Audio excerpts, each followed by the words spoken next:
నమస్తే, welcome to 95 news. ముందుగా బులెటిన్లో హెడ్లైన్స్ చూద్దాం. రావాడ రామభద్రాపురం ఆశ్రమ పాఠశాలను సందర్శించిన గిరిజన శిశు సంక్షేమ శాఖ మంత్రి గుమ్మడి సంధ్యారాణి. గిరిజన విద్యార్థి మరణంపై స్కూలు సిబ్బందిని అడిగి తెలుసుకున్న మంత్రి. తాడ్వాయి మండలం బందాల అటవీ ప్రాంతంలో మావోయిస్టు ఆయుధాల డంపులో ఉన్న 3 తుపాకీలు 165 లైవ్ రౌండ్స్ స్వాధీనం. సాగునీటి సలహా మండలి సమావేశంలో పాల్గొన్న కావలి ఎమ్మెల్యే కావ్య కృష్ణారెడ్డి. రైతులకు డిఆర్ ఛానల్ ద్వారా నీటిని విడుదల చేయాలని వినతి.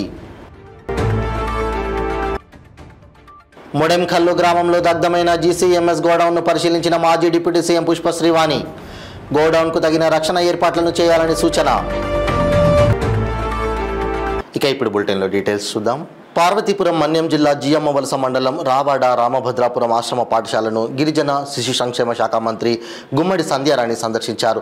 7వ తరగతి చదువుతున్న గిరిజన విద్యార్థి జీవన్ మరణంపై ఆరా తీశారు మంత్రి. విద్యార్థి తండ్రితో మాట్లాడుతూ తమ కొడుకు మరణంపై ఏమైనా అనుమానాలు ఉన్నాయా అని అడిగి తెలుసుకున్నారు. విద్యార్థి మరణంపై విచారణ వ్యక్తం చేస్తూ ఆశ్రమ పాఠశాలల్లో ఇటువంటి ఘటనలు పునరావృతం కాకుండా త్వరలో ప్రతి ఆశ్రమ పాఠశాలలో ఏఎన్ఎంలను నియమిస్తామని మంత్రి వెల్లడించారు. మంత్రితో పాటు మన్యం జిల్లా ఎమ్మెల్యేలు Kurupam MLA తోయిక Jagadeeswari, Parvathipuram MLA బోనల Vijayachandra, Palakonda MLA Nimmaka Jayakrishna పాల్గొన్నారు.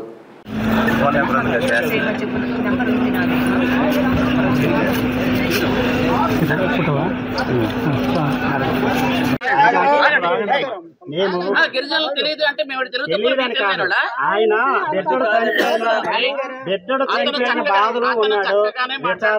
మాట్లాడివ్వండి.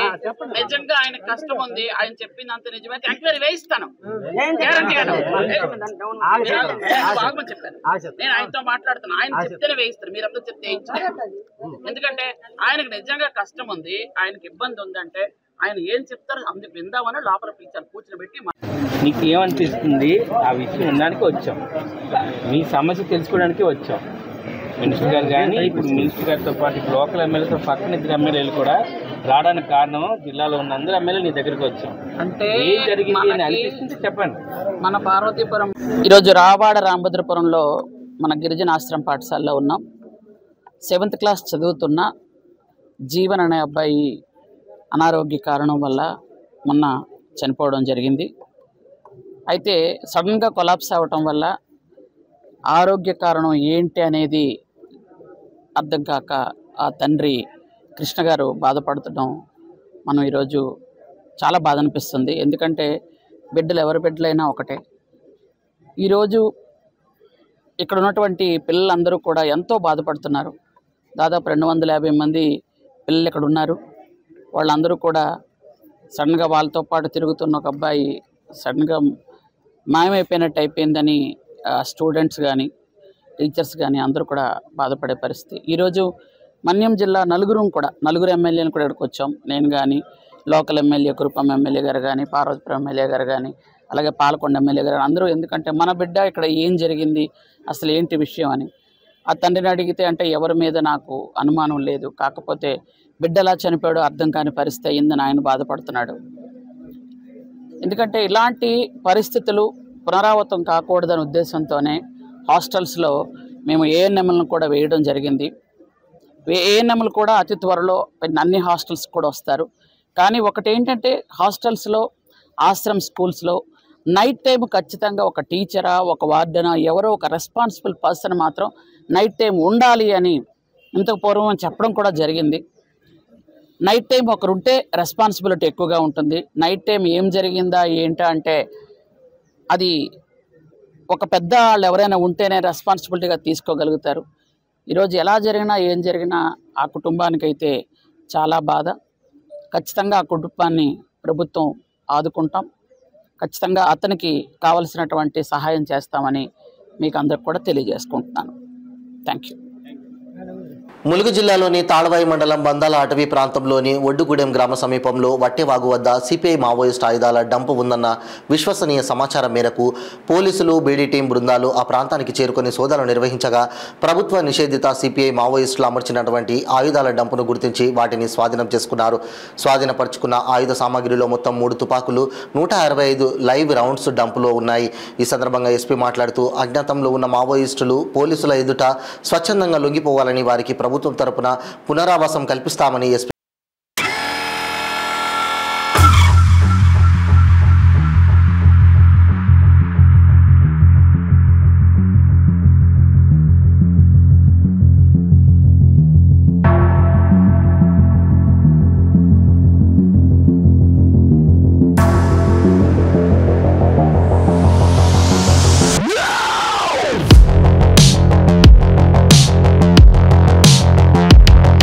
నియోజకవర్గంలోని అన్ని మండలాల రైతులకు తగినంత సాగునీటిని అందించాలని వెంటనే డిఆర్ ఛానల్ ద్వారా నీటిని విడుదల చేయాలని కోరారు.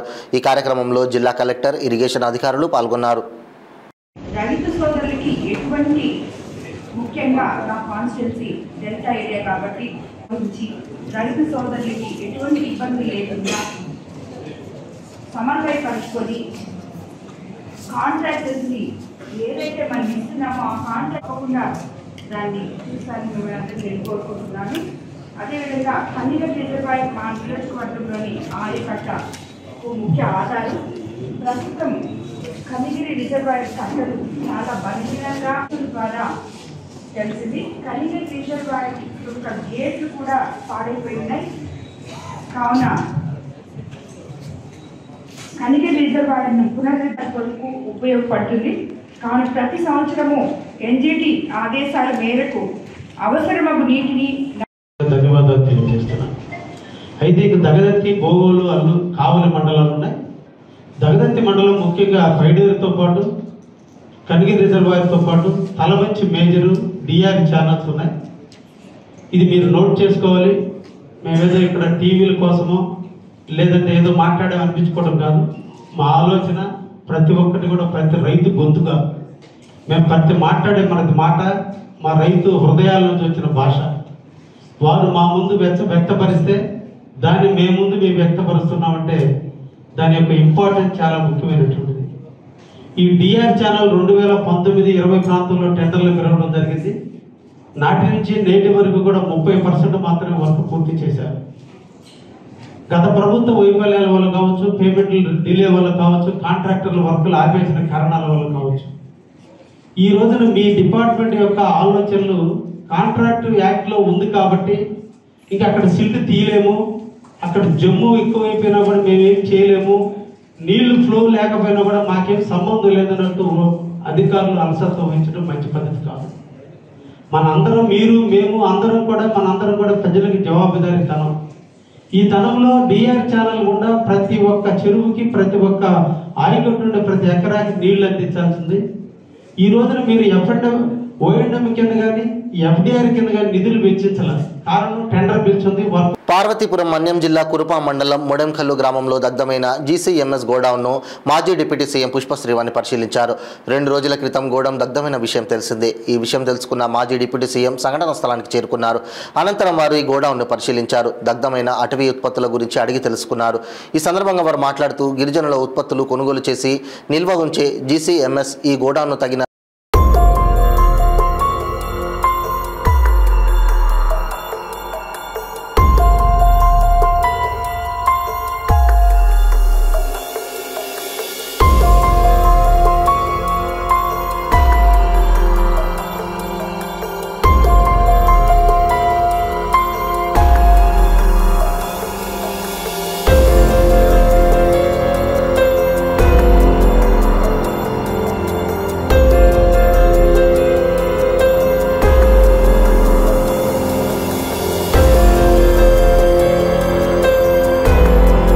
పాల్వంచ పట్టణంలోని జయమ్మ కాలనీ, వనమా కాలనీ, వికలాంగుల కాలనీలలో పోలీసులు కార్డన్ సెర్చ్ కార్యక్రమం నిర్వహించారు. అనుమానిత ఇళ్లలో డాగ్ స్క్వాడ్తో సోదాలు చేశారు. అనంతరం సరైన పత్రాలు లేని, నంబర్ ప్లేట్స్ లేని 60 ద్విచక్ర వాహనాలు, 2 ఆటోలను సీజ్ చేసి పోలీస్ స్టేషన్కు తరలించారు. ఈ సందర్భంగా సిఐ వినయ్ కుమార్ మీడియాతో మాట్లాడుతూ ప్రజలలో ఫ్రెండ్లీ పోలీసుపై అవగాహన పెంపొందించేందుకు ఈ కార్డన్ సెర్చ్ నిర్వహించామని తెలిపారు. గంజాయి, గుట్కా వంటి నిషేధిత మాదక ద్రవ్యాల పట్ల ప్రజలకు అవగాహన కల్పించారు. సైబర్ నేరాలు, గుర్తు తెలియని వ్యక్తుల పట్ల ప్రజలు అప్రమత్తంగా ఉండాలని సూచించారు. అత్యవసరమైతే 100కు డయల్ లేదా పోలీసులకు సమాచారం ఇవ్వాలని కోరారు. ఈ కార్యక్రమంలో SI Suman, rural SI Suresh, Mulakalapalli SI, traffic SI Jeevan Raj, Burgampad SI Bhikshamaiah, police సిబ్బంది భారీగా పాల్గొన్నారు.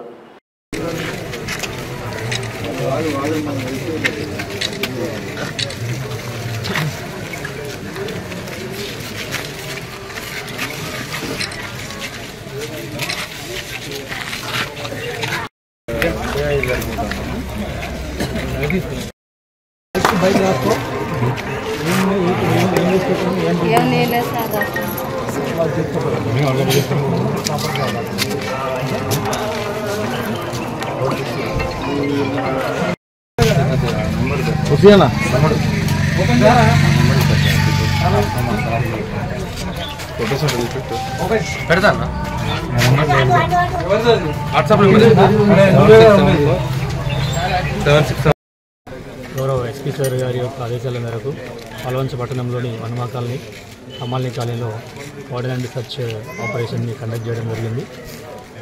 దీనిలో భాగంగా ఈరోజు 2 వీలర్స్ వచ్చేసి అరౌండ్ 50 వెహికల్స్ అండ్ 2 ఆటోలను కూడా ఎటువంటి డాక్యుమెంటేషన్ లేనివి, నంబర్ ప్లేట్ లేని వాటిని వెహికల్స్ మనం సీజ్ చేయడం జరిగింది. దీని ప్రధానమైన ఉద్దేశం ఏంటంటే కమ్యూనిటీతో కాంటాక్ట్ కావాలి.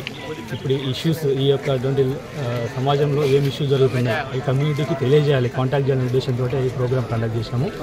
దానిలో భాగంగా ఈ డ్రగ్స్ రిలేటెడ్ ఏదైతే గాంజా ఇప్పుడున్నటువంటి ప్రస్తుత సమాజంలో ఈ గాంజా యొక్క మహమ్మారి విపరీతంగా పెరిగిపోయింది. ఇది కంట్రోల్ చేయాలనే ఉద్దేశంతో ఈ డ్రగ్స్కి సంబంధించినటువంటి కేసులలో ఎదిగితే ఎలాంటి నష్టాలు జరుగుతాయి అని చెప్పేసి ఈ యొక్క కమ్యూనిటీకి ఈరోజు ప్రోగ్రామ్ మనం తెలియజేసినాము. దాని తర్వాత సైబర్ బారిన పడినటువంటి విషయాల్లో కూడా ఎటువంటి జాగ్రత్తలు తీసుకోవాలి అనే అంశాలను కూడా వీళ్ళకి మనం ఎక్స్ప్లెయిన్ చేయడం జరిగింది. అదేవిధంగా ఈ యొక్క వెహికల్స్ కొనేటప్పుడు ఎటువంటి ప్రికాషన్స్ తీసుకోవాలి, సెకండ్ హ్యాండ్ వెహికల్స్ కొనేటప్పుడు కూడా ప్రాపర్గా డాక్యుమెంటేషన్ వెరిఫై చేసుకున్న తర్వాత తీసుకోవాలి అని చెప్పేసి చెప్పడం జరిగింది. అదేవిధంగా ఈ యొక్క కమ్యూనిటీకి ముఖ్యంగా మేము తెలియజేసేది ఏంటంటే ఏదైనా సమస్య వచ్చినప్పుడు కానీ లేదంటే ఇక్కడ డ్రగ్స్కి సంబంధించినటువంటి రిలేటెడ్ ఇష్యూస్ ఏమున్నా కూడా ఇమీడియట్గా డయల్ 100 కానీ మా యొక్క పోలీస్ నెంబర్ ఏదైతే నా నెంబర్ కావచ్చు, మా ఎస్ఐ నెంబర్ కావచ్చు, ఇమీడియట్గా కాంటాక్ట్ చేయాలని కోరుకుంటూ ముగిస్తుంది. Thank you. రంగారెడ్డి జిల్లా మైలార్దేవపల్లి పరిధిలోని శాస్త్రిపురం రోడ్డు, వాడపల్లి ఫుట్పాత్పై అక్రమ నిర్మాణాలను కూల్చివేస్తున్నారు జీహెచ్ఎంసీ అధికారులు. ఎలాంటి అవాంఛనీయ సంఘటనలు చోటు చేసుకోకుండా పోలీసు బందోబస్తుతో ఈ కూల్చివేతలను ప్రారంభించారు.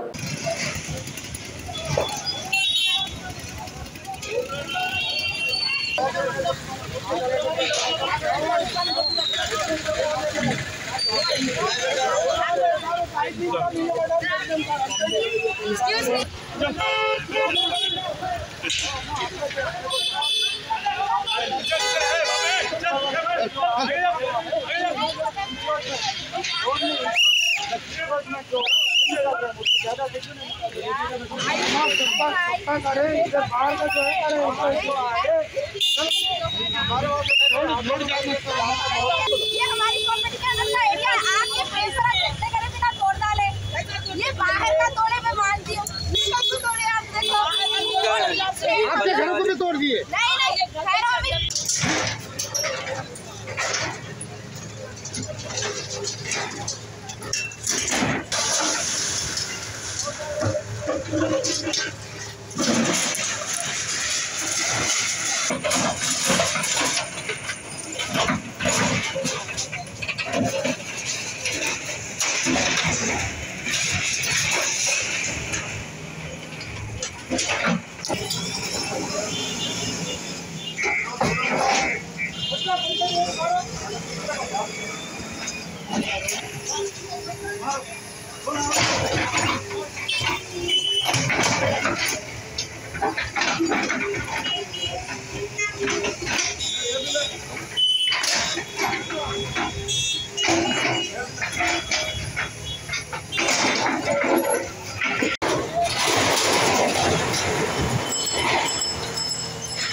పార్వతీపురం మన్యం జిల్లా జిఎంవలస మండలం రావాడ రామభద్రాపురం గిరిజన సంక్షేమ ఆశ్రమ పాఠశాలలో 7వ తరగతి చదువుతున్న జీవన్ కుమార్ మృతి చెందడంతో ఆశ్రమ పాఠశాలను మాజీ ఉప ముఖ్యమంత్రి పాముల పుష్పశ్రీవాణి సందర్శించారు.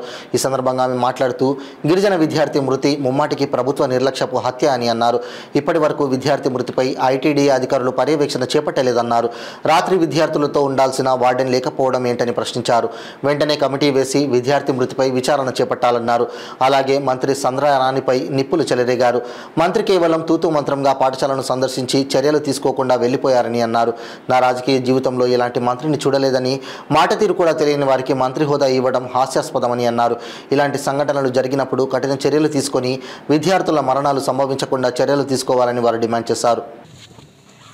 బుధవారంన మార్నింగ్ 6 o'clock అయ్యేసరికి స్టూడెంట్స్ అంటే తన ఫ్రెండ్స్ తన రూమ్మేట్స్ వెళ్ళేసరికి కుర్రాడు లేవలేదని, అప్పటికే చనిపోయాడని హాస్పిటల్కి తీసుకెళ్తే పక్కనే పిహెచ్సి ఉంది కాబట్టి తీసుకెళ్తే డాక్టర్స్ నిర్ధారించి పేరెంట్ ఎవరైతే ఉన్నారో ఆ జీవన్ కుమార్ ఫాదర్కి ఫోన్ చేస్తే ఆయన ఆల్రెడీ కురుపాంలో ముందు రోజు నైట్ కుర్రాడు ఆధార్ కార్డు కోసం తీసుకురమ్మని ఫోన్ చేస్తే ఆయన ఆల్రెడీ బయలుదేరి కురుపాంలో ఉంటే ఫోన్ చేసిన ½ an hourలోనే తండ్రి రావడం, వచ్చి గగ్గోలు పెట్టడం, బాధపడడం, తర్వాత డెడ్ బాడీని తీసుకెళ్లేటువంటి క్రమంలో తండ్రి యొక్క సెల్ని వార్డెన్ ఆయన సమక్షంలో పెట్టుకొని డెడ్ బాడీ ఊరికి వెళ్ళే వరకు కూడా కనీసం ఆ విద్యార్థి యొక్క తండ్రికి ఫోన్ ఇవ్వకపోవడం ఇవంతా కూడా అనుమానాస్పదంగా ఉంది.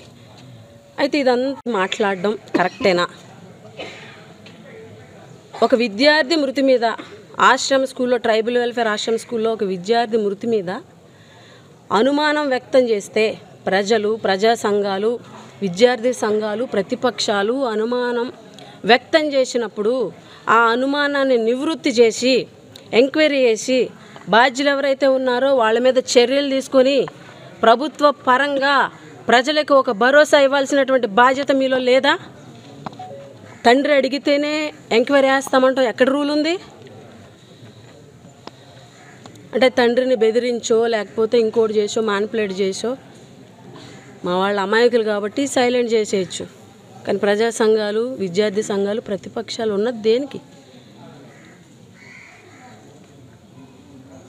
ఏఎన్ఎంస్ గురించి మాట్లాడారు.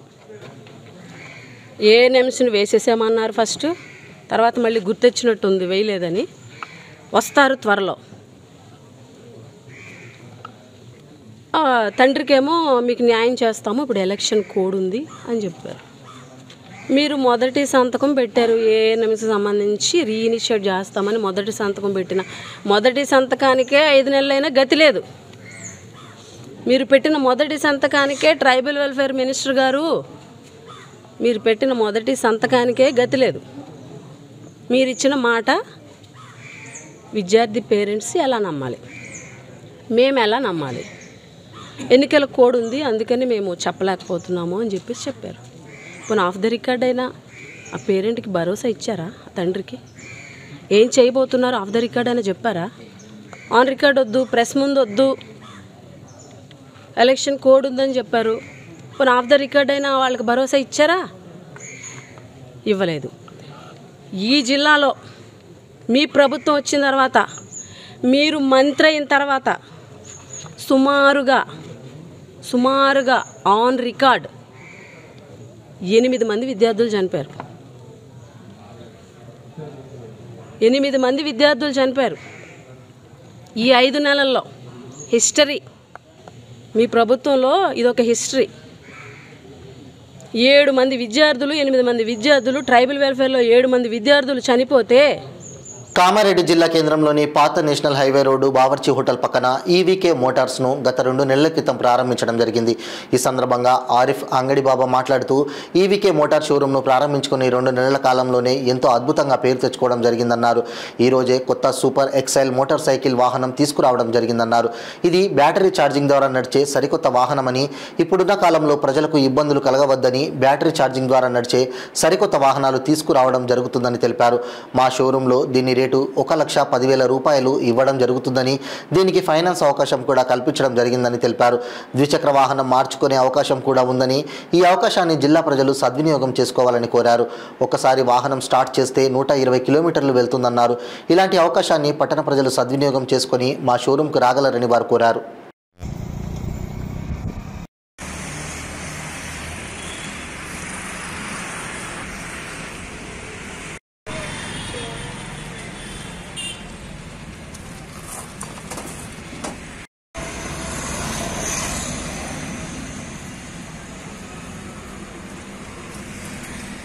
నా పేరు ఎండి ఆరి బాబా అండ్ అంగడి బాబా. కామారెడ్డిలో మొట్టమొదటిసారి ఎలక్ట్రానిక్ షోరూమ్ మన Kamareddy national highway Bawarchi hotel పక్కన ఈరోజు ఈవీకే మోటార్ షోరూమ్ అని నేను పెట్టిన. మీ అందరికీ తెలుసు, నేను కామారెడ్డిలో అంగడి బాబా అంటే 40 ఊర్ల ఫేమస్ ఉన్నా. అందుకే రాను రోజుల్లో ఈ ఈవీకే మోటార్స్, ఈవీకే బైక్స్లు లభించబడును. ఎందుకంటే పెట్రోల్ ధరలు ఎక్కువైపోయినాయి. మీరు అందరు అర్థం చేసుకొని నాన్న, నేను తెచ్చే ఆలోచన, నేను చేసే ఆలోచన కొత్త రకాల బండ్లు తీసుకొచ్చి మీకు కామారెడ్డిలో చూపిస్తున్నా. 6 రకాల బండ్లు ఈరోజు కామారెడ్డిలో మొట్టమొదటిసారి కామారెడ్డి షోరూంలో నేను పెట్టినా. మీరు వచ్చి మీరు చూడొచ్చు. ఎందుకంటే ప్రతి బండి వెనుక మా కంపెనీ నుంచే ఫైనాన్స్ కూడా అవైలబుల్ ఉన్నది. మీరు మీ బండి కూడా ఎక్స్చేంజ్లో తీసుకుంటాము, మళ్ళా అమ్ముతాము. ఎందుకంటే ఆడ అంగడి ఉంది, ఈడ గొంగడి ఉన్నట్టు ఒక షోరూమ్ కూడా లభించిన మీ అందరికీ ఉపయోగించినట్టు ఒక కొత్త ఆలోచనలు పెట్టి ఈ ప్రజలలో జొర్రిపోతానని ఈరోజు పెద్ద ఎత్తునలా షోరూమ్ పెట్టినాను. అందులో సూపర్ ఎక్సెల్ బండి ఈరోజు పెట్రోల్ బండి 90-95 వేలకు ఉంది. నేను 1,10,000కి ఇచ్చి 120 ఎవరేజ్ తిరిగే బండ్లు సూపర్ ఎక్సెల్ మీకు కిరాణా దుకాణం కానీ, ఐస్ క్రీములకు కానీ, కూరగాయలలో కానీ ఎవరికైనా కళ్ళు మూసి లభిస్తుంది. ఎందుకంటే దాని వేటే. బీరంగూడ లక్కీ మాస్టర్స్ అకాడమీలో శిక్షణ పొందిన విద్యార్థులు గత నెల 30న నర్సాపూర్లో జరిగిన ఉమ్మడి జిల్లా wushu SGFI schools games federation of ఇండియాలో పాల్గొన్న అశ్విని, మౌనిక, అక్షయ, వీరేష్, చంద్రికలు రాష్ట్ర స్థాయి ఉషు SGFIకి ఎంపికైనట్లు అకాడమీ ఫౌండర్ రాజు యాదవ్ తెలిపారు. మహబూబాబాద్లో జరిగిన రాష్ట్ర స్థాయి పోటీల్లో చంద్రిక, మౌనిక స్వర్ణాలు సాధించగా వీరేష్ రజతం సాధించారన్నారు. చంద్రిక ఢిల్లీలో జరగనున్న అండర్-19, మౌనిక జమ్మూ కాశ్మీర్లో జరగనున్న అండర్-17 నేషనల్స్కు ఎంపికైనట్లు తెలిపారు. ఆడపిల్లల రక్షణ కోసం కరాటే, కుంఫు లాంటి శిక్షణలు ఎంతైనా అవసరమని అన్నారు. ప్రభుత్వం నుంచి ఎలాంటి ప్రోత్సాహకం లేక రాష్ట్ర, జాతీయ స్థాయి పోటీలకు వెళ్లాల్సిన అమ్మాయిలు వెళ్లలేకపోతున్నారని వాపోయారు. మహిళలకు ఉచిత బస్సు ప్రయాణం పథకాన్ని ప్రవేశపెట్టిన రేవంత్ రెడ్డి ప్రభుత్వం ఇలాంటి అమ్మాయిలను ప్రోత్సహిస్తే తెలంగాణ రాష్ట్రానికి మరిన్ని పథకాలు సాధించిపెట్టి మంచి పేరు ప్రఖ్యాతలు తీసుకువస్తారని అన్నారు.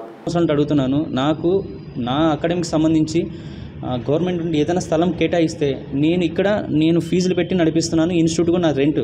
అలా కాకుండా నేను చాలా తక్కువ ఫీజుతో ఈ లేని పిల్లలందరికీ, గర్ల్స్ కానీ బాయ్స్ కానీ ఎవరికైనా నేర్పాలని అనుకుంటున్నాను. దానికి గురించి కొద్దిగా నాకు సపోర్ట్ చేస్తే చాలా బాగుంటుంది. ఇలా గెలిచిన అమ్మాయిలకి కొద్దిగా ప్రభుత్వం కూడా అండగా నిలబడి ముందు తీసుకెళ్తే బాగుంటుంది. ఇప్పుడు విద్యార్థులంటే సొంత ఖర్చులతో పెట్టుకుంటున్నారు. అవునవును, ఇప్పుడు సొంత ఖర్చులతోనే వస్తున్నారు. దీనికి ఇంకొక విషయం ఏంటంటే, మొన్న జరిగిన నర్సాపూర్ టోర్నమెంట్లో డిస్ట్రిక్ట్ సెలక్షన్లో సెలెక్ట్ అయిన తర్వాత వీళ్ళిద్దరూ గవర్నమెంట్ స్కూల్ పిల్లలు నా కళ్ళ పడి బాగా చేస్తున్నారు అమ్మాయిలు. చాలా సొంత ప్రాక్టీస్తోనే వాళ్ళు అక్కడ ఫస్ట్ ప్లేస్ గెలిచిన తర్వాత నేను వాళ్ళకు టెక్నిక్స్ తెలియక నేను నా దగ్గర రమ్మన్నాను. ఒక 3 days నేను ఒక 5 days నేను పర్సనల్ ప్రాక్టీస్ ఇచ్చి, తర్వాత వచ్చేసి కొల్లూరు మల్లేష్, వీళ్ళ గవర్నమెంట్ స్కూల్ పిల్లలు 3 numbers ఉన్నారు ఆ గర్ల్స్, వాళ్ళకు ఆయన సపోర్ట్ చేసి, ఆర్థికంగా ఆయన సపోర్ట్ చేసి నేషనల్కి స్టేట్కి పంపించాడు. నేను తీసుకెళ్ళి ట్రైనప్ చేస్తే గోల్డ్ మెడల్ కొట్టారు. ఈ సందర్భంగా కొల్లూరు మల్లేష్ గారికి కూడా నేను థ్యాంక్ యూ చెప్తున్నాను. ఎందుకంటే ఇలాంటి వ్యక్తులు ఉంటేనే ఇలాంటి పిల్లలకు కొద్దిగా లేని వాళ్ళు ఉన్నారు, చాలామంది కష్టపడే వాళ్ళు ఉన్నారు, కానీ వాళ్ళకి సపోర్ట్ మనీ పరంగా చాలా ఇదిగా ఉన్నారు. అలాంటి వాళ్ళకి కొద్దిగా సపోర్ట్ చేస్తే బాగుంటుంది ప్రభుత్వం కూడా. అదొకటి. ఇంకో విషయం చెప్పాల్సింది ఏంటంటే, ఇప్పుడు జరుగుతున్న మార్షల్ ఆర్ట్స్ విషయం కానీ, కోచెస్ విషయం కానీ చాలా కేర్ తీసుకోవాలి. ఇప్పుడు ప్రతి ఒక్కరు మాస్టర్సే. ఎన్ని సంవత్సరాల నుండి ప్రాక్టీస్ చేపిస్తున్నాడు, ఎప్పుడు బ్లాక్ బెల్ట్ కట్టాడు, ఏ కేటగిరీ దాకా వెళ్ళాడు, పిల్లలకి ఏం నేర్పిస్తున్నాడు. ఇప్పుడు ఎలా అయిపోయిందంటే ఒక మార్షల్ ఆర్ట్స్ కూడా బిజినెస్ చేసి పడేశారు. మంచి సీనియర్ మాస్టర్లకు అంతా ఇది లేకుండా అయిపోయింది, సపోర్ట్ లేకుండా అయిపోయింది. పేరెంట్ కూడా ప్రతి పేరెంట్ క్వశ్చన్ వేయాలి, మాస్టర్ మీరు ఎక్కడ నేర్చుకున్నారు, ఎన్ని సంవత్సరాలు నేర్చుకున్నారు, మీరు ఎన్ని సంవత్సరాల నుండి ప్రాక్టీస్ ఇస్తున్నారు, మీరు ఎక్కడి దాకా తీసుకెళ్లారు పిల్లల్ని, మీకు ఎక్కడ ఎలిజిబుల్ ఉందా, మీకు కరెక్ట్గా మీరు ఎన్ని కంట్రీలు తిరిగారు, మీ దగ్గర మేము జాయిన్ చేస్తే మా పిల్లలకి ఏం నేర్పిస్తారు, మా అబ్బాయికి ఏం నేర్పిస్తారు, మీకు ఎంతవరకు ఎన్ని టైప్స్ మార్షల్ ఆర్ట్స్ వచ్చు, మీరు వర్తుడైనా కాదని క్వశ్చన్లు వేయాలి. ఎందుకంటే గల్లీ క్లాసులు అయిపోతున్నాయి. మెయిన్ ఏంటంటే నేను కోరుకునేది ఏదైనా సరే, ఫస్ట్ ఆఫ్ ఆల్ గర్ల్స్కి మాత్రం కంపల్సరీ సపోర్ట్గా నిలబడాలి ప్రభుత్వము. నేను 100%. బులెటిన్ ముగించే ముందు హెడ్లైన్స్ మరోసారి. రావాడ రామభద్రాపురం ఆశ్రమ పాఠశాలను సందర్శించిన గిరిజన శిశు సంక్షేమ శాఖ మంత్రి గుమ్మడి సంధ్యారాణి. గిరిజన విద్యార్థి మరణంపై స్కూలు సిబ్బందిని అడిగి తెలుసుకున్న మంత్రి. తాడ్వాయి మండలం బందాల అటవీ ప్రాంతంలో మావోయిస్టు ఆయుధాల డంపులో ఉన్న 3 తుపాకీలు, 165 లైవ్ రౌండ్స్ స్వాధీనం. సాగునీటి సలహా మండలి సమావేశంలో పాల్గొన్న కావలి ఎమ్మెల్యే కావ్య కృష్ణారెడ్డి. రైతులకు డిఆర్ ఛానల్ ద్వారా నీటిని విడుదల చేయాలని వినతి. మొడెంఖల్లు గ్రామంలో దగ్ధమైన జీసీఎంఎస్ గోడౌన్ను పరిశీలించిన మాజీ డిప్యూటీ సీఎం పుష్ప శ్రీవాణి. గోడౌన్కు తగిన రక్షణ ఏర్పాట్లను చేయాలని సూచన. ఇవి బులెటిన్ అప్డేట్స్. మరిన్ని అప్డేట్స్ కోసం చూస్తూనే ఉండండి 95 న్యూస్. ప్రతిక్షణం ప్రజాక్షేమం కోసం. నమస్తే.